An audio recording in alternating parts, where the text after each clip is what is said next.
Baik, kali ini saya akan mencoba mempresentasikan industri karet alam di Indonesia. Nah, di sini saya tampilkan presentasinya. Nah, karet alam memiliki banyak fungsi bagi kehidupan manusia. Di sini dapat kita lihat karet alam dahulunya dan sampai sekarang masih diproduksi untuk seperti ban kendaraan, sepatu karet, sepatu sabuk penggerak mesin besar, mesin kecil, pipa karet, kabel, isolator, bahan pembungkus logam. Jadi karet ini sudah memiliki pengaruh besar ya terhadap kehidupan manusia. Misalnya di bidang transportasi, komunikasi, industri, pendidikan, kesehatan, hiburan, dan banyak bidang-bidang yang lain di dalam kehidupan manusia. Nah, luas karet alam di Indonesia.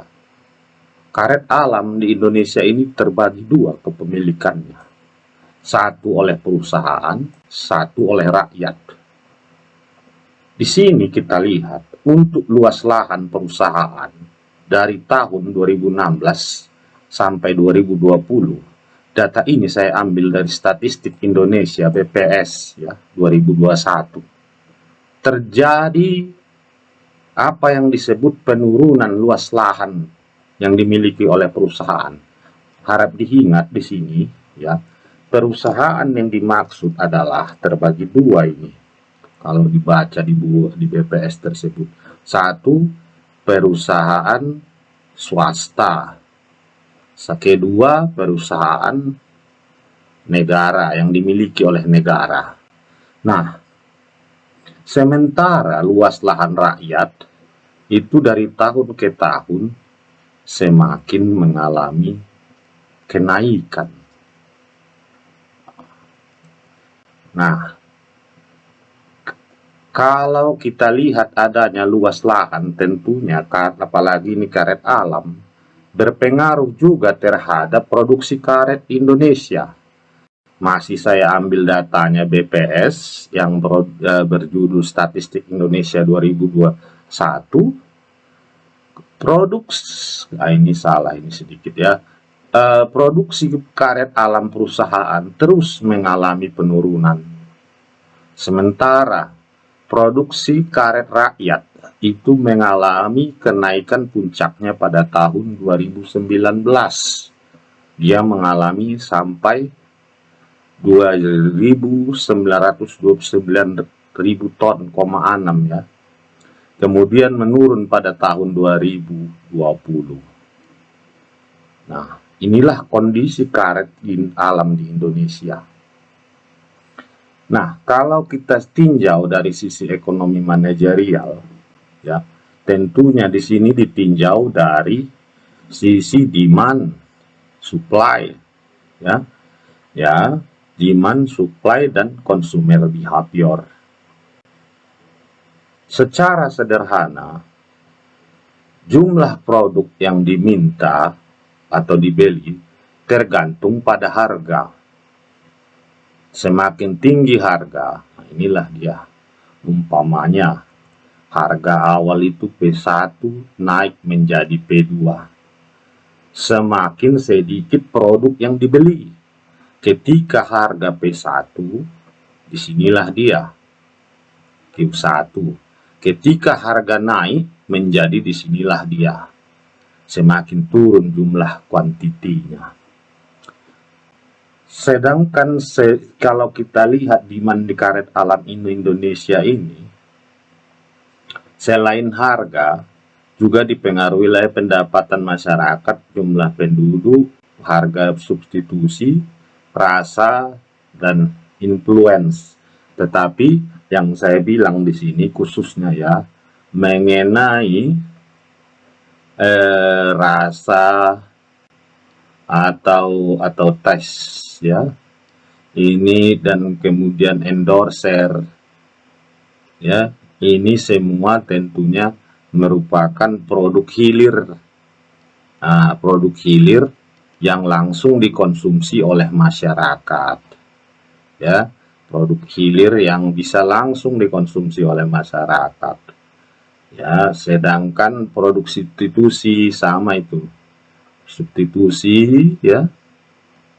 Kemudian adanya jumlah penduduk tentunya ya sangat berpengaruh. Pendapatan juga sangat berpengaruh. Nah, demand terhadap produk hilir ini akhir-akhir ini memang cukup menurun. Karena apa dia semakin menurun ini? Karena adanya saat ini yang disebut dengan karet sintetis, ya, dia bukan karet alam. Nah, secara sederhana, ya, demand itu dapat digambarkan seperti inilah.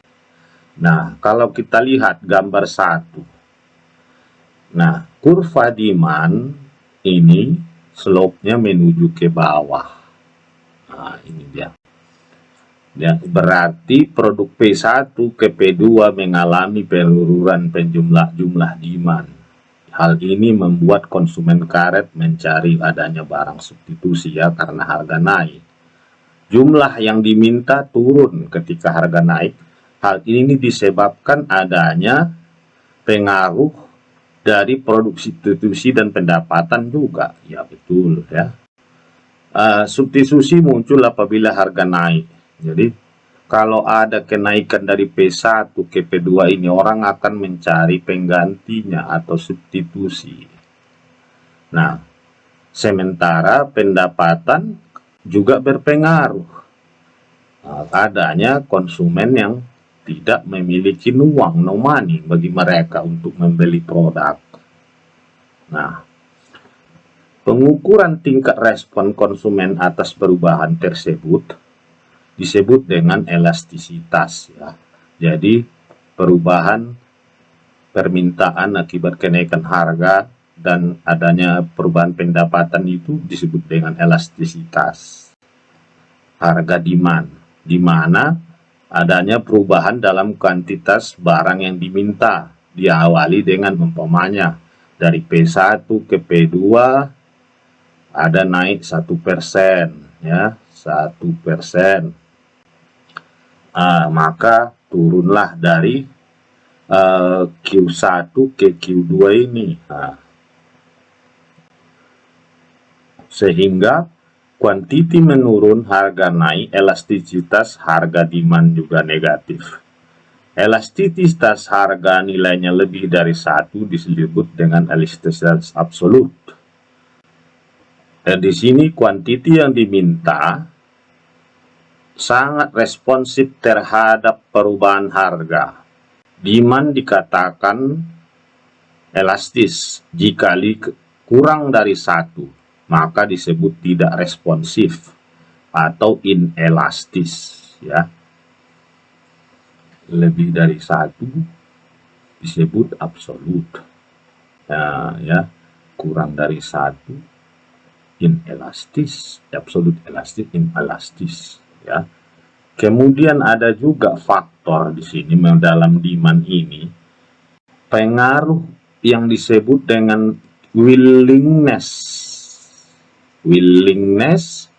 to pay, yaitu keinginan untuk membayar. Pada daerah kurva demand, pada tingkat harga P2, konsumen di sini P2 membeli Q2. Itulah dia daerah T ini dan U ini. Karena sebesar P2 ya. Ketika banyak konsumen menilai produk lebih tinggi dari P2, di sini terjadi surplus konsumen. Ya, di mana surplus konsumen inilah di C ini. Berarti di atas garis P2 atau harga yang naik tadi. Nah, perbedaan antara total nilai bagi konsumen area itu adalah C, T, U yang ketiga ini ya, dan total pembayaran untuk membeli karet alam area T dan U. Ini ya kalau kita gambar dia secara kurva apa ya. Nah, inilah dia inilah diambil. Ini T dan U, ini C.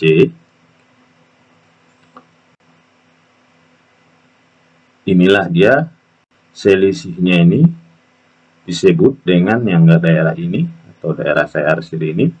Inilah dia yang disebut dengan surplus konsumen. Ya, surplus konsumen. Rata-rata pendapatan konsumen merupakan determinan kunci pada demand. Ketika pendapatan konsumen naik, konsumen cenderung untuk membeli hampir semuanya, sehingga menyebabkan perubahan pola demand. Perubahan pola demand ini tergantung pada fitur-fitur dari komoditas yang diperdagangkan. Nah, di sini juga ada sedikit mengenai konsep elastisitas ya. Konsep elastisitas ini mengukur berapa besar perubahan permintaan. Ketika pendapatan naik, ya 1%, berarti elastisitas income-nya lebih besar dari 1. Maka barang tersebut disebut barang normal. Elastisitas income positif dan kurang dari 1, maka disebut barang tersebut adalah barang normal yang diperlukan. Elastisitas income negatif berarti disebut barang inferior. Ya. Harga dan ketersediaan barang yang berhubungan atau related goods atau ya yang bersama seperti karet alam ini juga mempengaruhi permintaan atau demand atas komoditi. Demand untuk karet akan cenderung lebih rendah jika barang substitusi, umpamanya tadi udah kita katakan ya, ada karet sintesis ini lebih murah. Jadi kalau kita lihat berdasarkan konsep elastisitas, jadi ketika harga karet sintesis naik 1%, jadi ada perubahan demand terhadap karet alam ya. Jadi di sini ada yang dinamakan cross elasticity of demand. Ya, jadi ada elastisitas menyilang atas permintaan kalau terjadi perubahan di karet sintesis ataupun ya yang paling utama di karet sintesis lah sebagai barang substitusi. Jadi harus kita ingat bahwa hubungan karet alam dan karet sintesis adalah substitusi. Ketika cross elasticity dari keduanya adalah lebih besar dari 0. Dan ketika lebih kecil dari 0, maka hubungannya menjadi komplementari. Dan kalau ketika hubungannya sama dengan 0, maka dia disebut cross elasticity. Hubungan independen ya. Kalau dia tadi substitusi itu lebih besar dari 0. Cobalah saya buat dulu ya. Hubungan lebih besar dari 0. Supaya gampang mengertinya, lebih besar dari 0 itu substitusi. Nah, elastisitasnya ya. Kalau dia lebih kecil dari 0 itu dia komplementari, saling pelengkap. Ya, kalau hubungan sama dengan 0, maka dia disebut hubungan independen. Nah, jadi di sini saya pun masih belajar ya, tidak begitu paham, tetapi saya mencoba untuk memahaminya. Nah, yang kedua kita lihat di sini adalah dari segi supply atau penawaran. Jadi kalau penawaran ya kita lihat itu dari sisi katakanlah produsen. Ya, produsen karet alam. Ya, karet alam. Di sini harus kita ingat, produsen atau produksi yang mereka buat ini tentunya sangat berpengaruh atau dipengaruhi dengan harga. Harga ya. Ya.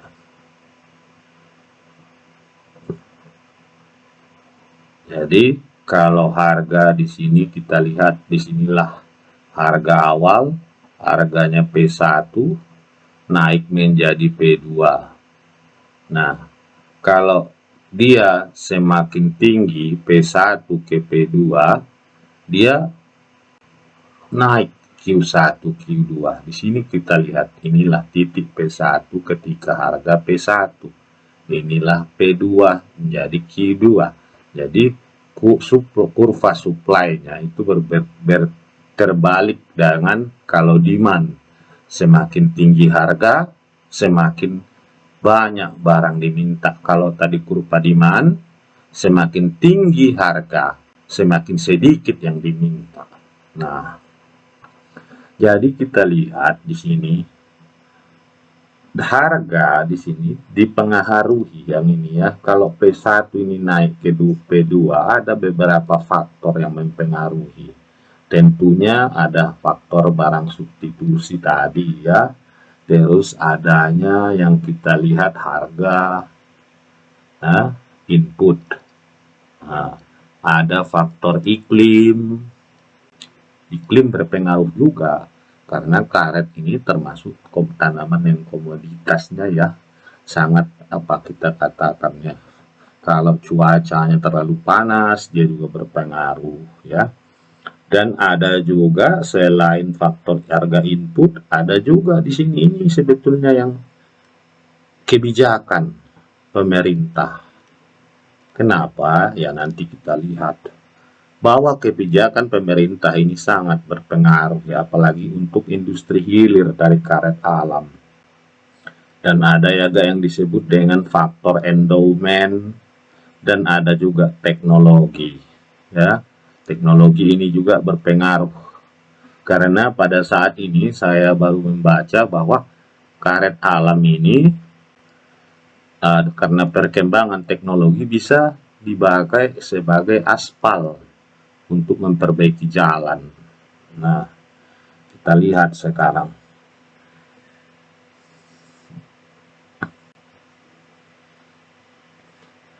Jadi, produsen akan menambah kuantitinya yang dilemparnya ke pasar atau yang diproduksinya apabila terjadi kenaikan harga. Nah, tentu dalam menentukan harga ini ya, harga juga ditentukan adanya biaya inputnya tadi, di mana ada tenaga kerja, ada ya tenaga kerja, ada faktor land atau tempat, ada modal, dan ada material ya. Tentunya semua ini berpengaruh bagi produsen ya. Nah, kita lihat di sini.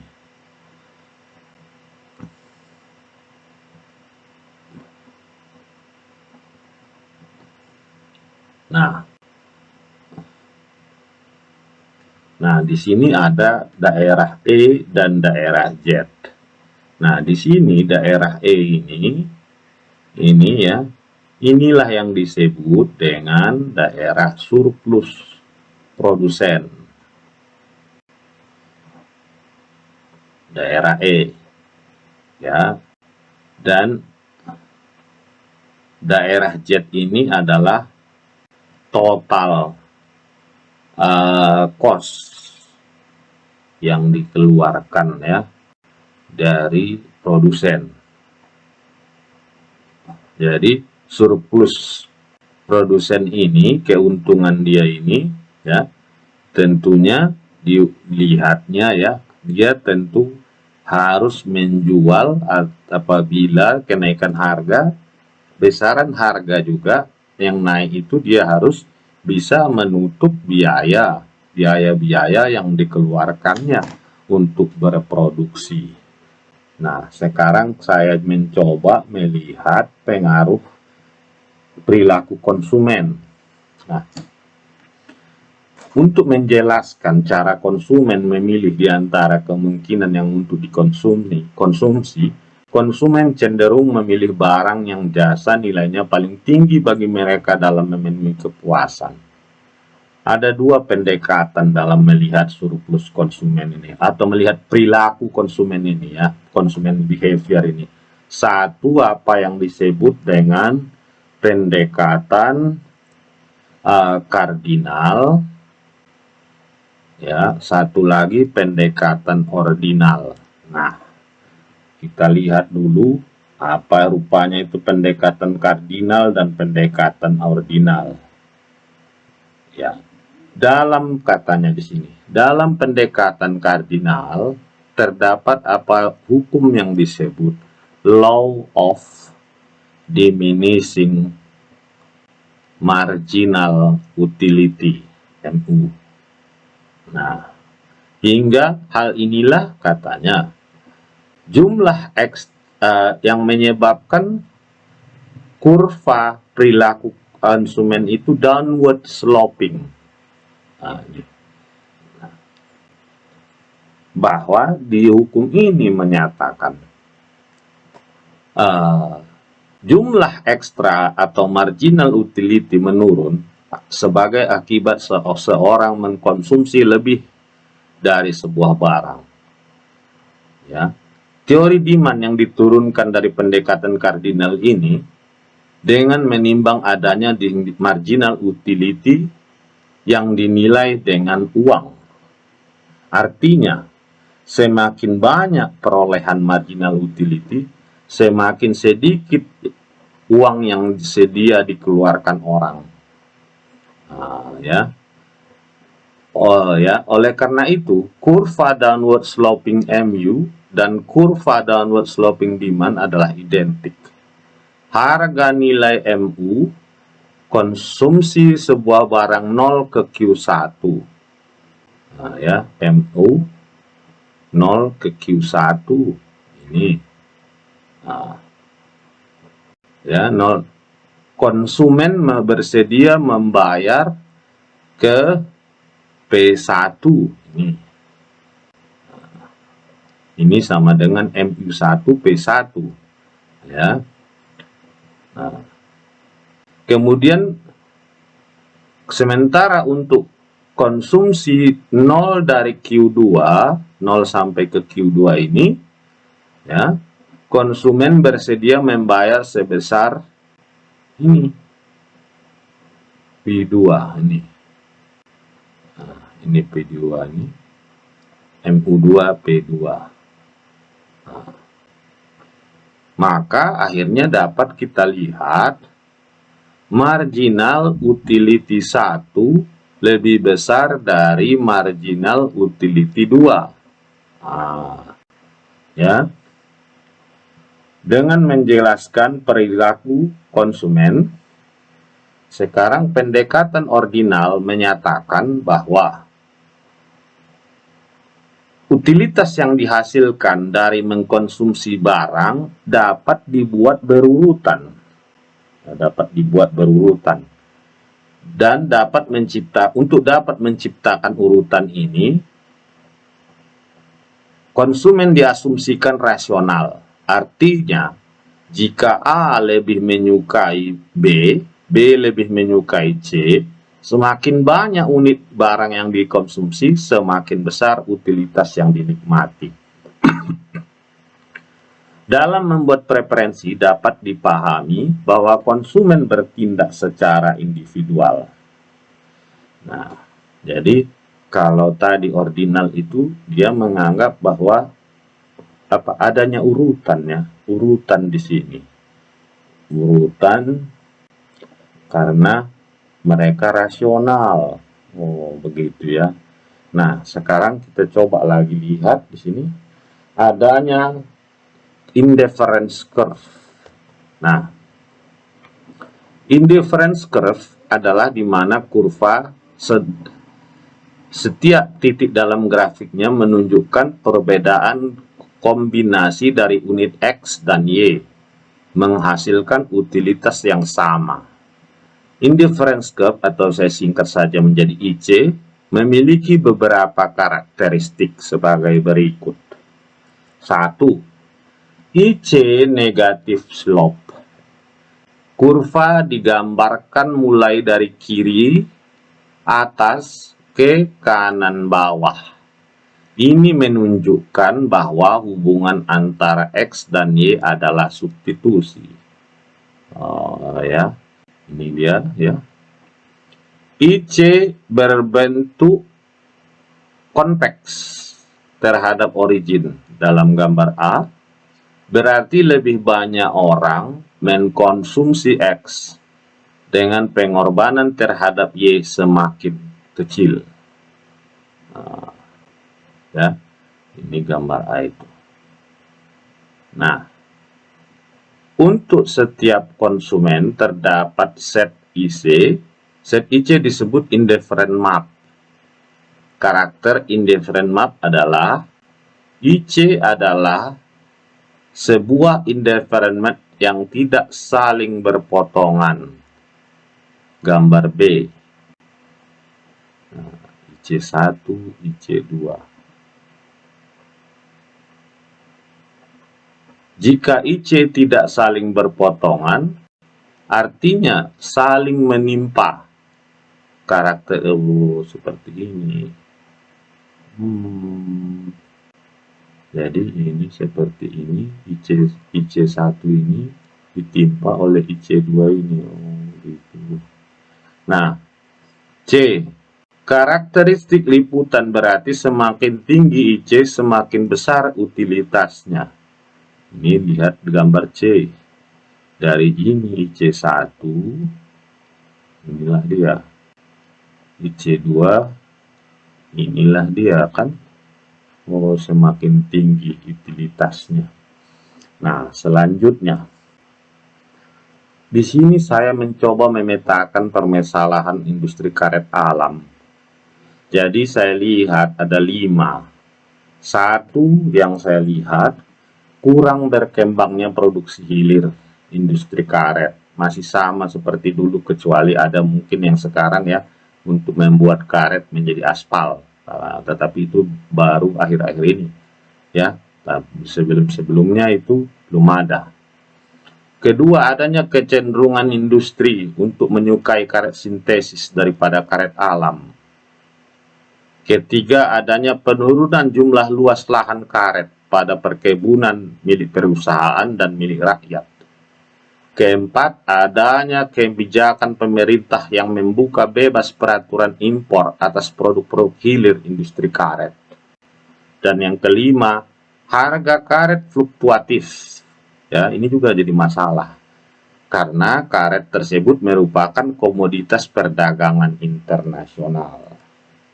Adapun saran yang bisa saya berikan, walaupun saya bukan pakar, saya coba membaca berbagai info-info, saya coba tuliskan. 1. Pengembangan produk hilir industri perlu dikembangkan, ya, divariasikan. Dengan cara adanya kerjasamalah dengan perusahaan asing untuk menciptakan produk hilir yang beraneka ragam, ya. Dan demikian, atau juga bisa dengan menyiapkan dana-dana riset di dalam negeri khusus untuk karet yang bisa menciptakan produk-produk hilir baru di dalam negeri, ya. Karena kalau terus-terusan hanya itu saja, dan kita lihat pun jumlah produksi karet alam kita juga terus menurun, karet substitusi sintesis terus naik, ya lama-lama karet ini akan tumpur atau tutup. Jadi perlu adanya perhatian pemerintah sebetulnya, ya. Karena kalau kita lihat luas lahan ini masih banyak menjadi sumber pendapatan bagi para petani di Indonesia ini. Kedua, kecenderungan untuk memakai karet sintesis, ya, menurut saya bisa diatasi dengan menggiatkan promosi bahwa karet alam jauh lebih baik dari karet sintesis, ya. Sebetulnya ini pun, ya, tidak begitu tidak tidak begitu gencar dilakukan oleh pemerintah, baik maupun asosiasi pengusaha karet ya. Padahal kalau kita lihat, karet alam itu memiliki beberapa kelebihan. Satu, dia daya elastis dan daya lentingnya yang sempurna kalau dibandingkan dengan karet sintesis. Kedua, memiliki plastisitas yang baik sehingga pengolahannya lebih mudah. Ketiga, mempunyai daya aus yang tinggi. Keempat, tidak mudah panas, low heat build up. Kelima, memiliki daya tahan yang tinggi terhadap keretakan, groove cracking resistance. Keenam, dapat dibentuk dengan panas yang rendah. Ketujuh, memiliki daya lengket yang lebih tinggi daripada berbagai bahan. Jadi dari berbagai macam kelebihan karet alam tersebut, ya masih kurang saya lihat sosialisasi. Saya sendiri pun baru mengetahui ternyata karet alam itu banyak sekali ya kelebihannya daripada karet sintesis, karena saya tiap hari dijejali dengan produk-produk karet sintesis sehingga tidak begitu mengetahui bahwa ya karet alam ini banyak sekali kelebihannya sebetulnya kalau memang mau jadi yang utama dibanding dengan karet sintesis. Harus dipromosikan atau digiatkan kepada konsumen, belilah produk karet alam. Nah, kita lihat lagi penurunan luas lahan. Luas lahan adanya disebabkan adanya alih fungsi lahan ya ke kelapa sawit, karena dianggap lebih menguntungkan dibanding karet. Ya, kalau di sini tentunya pemerintah diharapkanlah ya memberikan subsidi kepada perkebunan karet agar dapat bertahan dan terus berproduksi. Sementara perkebunan karet rakyat usia tanamannya juga rata-rata sudah tua. Bisalah pemerintah memberikan bantuan bibit-bibit ya pohon, tetapi karet hampir sama dengan kelapa sawit ya, tidak bisa membutuhkan atau kita katakan waktu yang lama. Lebih mungkin tidak bisa tanam ya, sudah tanam 1 tahun panen, tidak, dia hampir sama dengan sawit ya, membutuhkan waktu yang lama. Jadi di sini diperlukan adanya, kalau saya lihat ya, keseriusan dari para stakeholdernya. Mau dibawa kemana karet ini? Karena ini termasuk yang butuh waktu lama untuk tanamannya. Mau kemana karet alam Indonesia ini? Dan saya yakin kalau tidak ditangani dengan serius oleh para stakeholder, karet alam mungkin hanya akan menjadi tinggal cerita ya, karena semakin terus kita lihat makin kuatnya karet sintesis. Nah, yang keempat, keran impor yang terus dibuka. Nah, kalau ini ya saya rasa tidak mungkin ditutup. Kenapa? Karena kita juga negara Indonesia melakukan perdagangan. Jadi tak mungkin kita berdagang, kita boleh menjual orang tak kepada orang lain, orang tak boleh menjual kepada kita. Jadi kita seharusnya dilakukan adalah bagaimana bisa menciptakan produk-produk hilir yang memiliki harga bersaing dengan barang impor tersebut. Jadi inilah katakan impor ya. Ya, impor ini dalam negeri. Nah, ya di tengahnya ini ada pemerintah. Nah, impor kemari, pemerintah tak bisa men-stop ini. Nah, jadi bagaimana caranya? Impor biarkan berjalan ke dalam negeri ya, karena pemerintah tetap harus ekspor ke luar negeri ya, itu hukumnya dalam berdagang. Cuman kita buatlah produk memiliki daya saing ya. Daya saing apa? Khususnya mengenai harga. Nah, disinilah yang selalu kita kalah kita tidak bisa bersaing dengan harga-harga produk yang diimpor.